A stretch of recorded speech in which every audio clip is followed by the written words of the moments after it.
বাড়িতে মানুষ কিভাবে থাকে। মিলি কি সুন্দর লাগতেছে, তোমার কথা আমি খুব মনে করছি। তাই ভাবি? কেন? থালা বাসন ধোয়ার জন্য কোনো মানুষ যে পাইছিল না? তুমি তোমার আপন ছোট বোনের মতো। বড় বোন থাকতে ছোট বোন কাজ করবো কেন? এটা কি স্বর্ণে খুব সুন্দর জিনিসটা। তোমার পছন্দ হয়েছে? অনেক পছন্দ হয়েছে। তুই কখন আলি? ভালো আছিস? দাঁড়ায় না, ঠিক আছে, শরবত করে নিয়ে এসো। তাতে ভাইজান তোমার এই অবস্থা কেন? চাকরিটা চলে গেছে।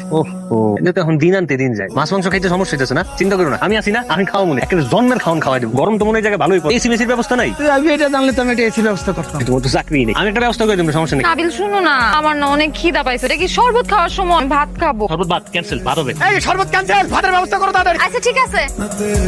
না না না, মাছ খাবো। লন্ডন থেকে আমাকে জন্য কি কি আনছো? আরে জিজ্ঞাসা করেন যে কি কি আনি নাই। অনেক কিছু আনছো না? একটু কও না, একটু শুনতাম। আনছি তো কত কিছু, যখন খাইতেছি না। তুমি আসলেই বেশি কথা, খাওয়ার সময় এত কথা কইতে হয় না। আমার না অনেক গরম লাগতেছে নাবিল। আমার খুব অভ্যাস আছে গরমের মধ্যে ভাত খাওয়া, কষ্ট হইতেছে। বসে আছো কেন? ঠান্ডা ধরো, আর কিছু লাগবে তো? আমরা বলি খাওয়া দাওয়ার পরে জুস খাই তো, জুস হলে ভালো হতো। একটু জুস করে দিতে পারবা? ঘরে তো কোনো ফল নাই। ফল থাকবো কইতে, চাকরি নেই আবার ফল। আমরা আমগো জুস লইলুম না, থাক। আম্মা ভাবি, এটা আপনার জন্য। এটা হইতেছে সুন্দর হওয়ার কি, এটা দিলে আপনি সুন্দর হয়ে যাবেন। আমার জন্য এটা আনছো?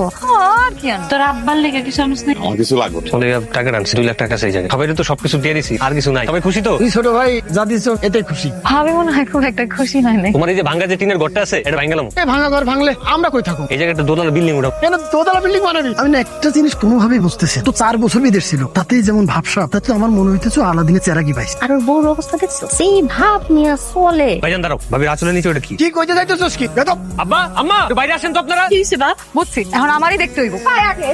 এই যে দেখছো তোর গুণানকার। আব্বা এই টাকাগুলো আমি আপনারা দিয়েছিলাম না, এই টাকা ভাইজানের বাবির কাছে গেল কেমনে? আব্বা ঠিক এমন একটা চুরির অপবাদ লয় কিন্তু আমি ওই বাড়ি ছাড়ছি, যদিও আমি ওই দিন চুরিটা করি নাই। আজকে আপনিও দেখলেন নিজ চোখে। আজকে আমি কোনো কথা কমু না তো, আজকে আমি পুরো বিচার আপনি উপরে ছেড়ে দিলাম। সেদিন যে তুই চুরি করছ না সেটা আমি জানি, আমি কিছু করতে পারি না। আরে আমার বাড়ি থেকে এই দুজনই আমার বাড়ি থেকে বের। তুমি আমার ওই দিন ভাই হিসাবে ফালা দিতে পারছিলে ঠিক, আমি তোমার ভাই হিসাবে ফালা দিতে পারবো। ভাইজান একটা পরিবারের জন 6 জন মানুষ থাকে, তার মধ্যে যদি একটা মানুষ দুর্বল হয়, তখন তার পাশে তার শক্তি দেওয়ার জন্য কে দাঁড়ায় থাকতে পারে জানো? তার পরিবার। কিন্তু আমার কি ব্যর্থ কপাল, পরিবারই সবসময় আমার তুচ্ছ তাচ্ছিল্য করছে। তোমরা আমার পরিবার ঠিকই নামে কোনো সময় আমার খুঁড়িও দাঁড়াইতে পারোনি। আর আব্বা আপনার কাছ থেকে সাহায্য পাওয়া তো অনেক দূরের কথা, আপনি তখন ঘাড় ধাক্কা দিয়ে বাসাতে বাই করে দিয়েছিলেন। তো কি হয়েছে আব্বা? আমি আটকাই গেছি? আমি কিন্তু আটকাই যাই। দেখেন না আমি কোন জায়গায় কি পর্যায়ে দাঁড়াই, লাগে নাই তো আমার আপনার করে লাগছে? তোর বাপের কি করতেছো? থামো। আপনি চুপ করেন, আজকে আমারে কইতে দেন। এখানে 5 লাখ টাকা আছে, এটা তুমি ওরে দিবা। কিন্তু চাচা, কোনো কিন্তু না বাবা। তুই যে বিদেশ গেছোস, তুই তোর বাপের কারণে গেছো। তোর কি যোগ্যতা ছিল? বাপ মার দোয়া না থাকলে কোনো সন্তানই কোনোদিন বড় হইতে পারে না।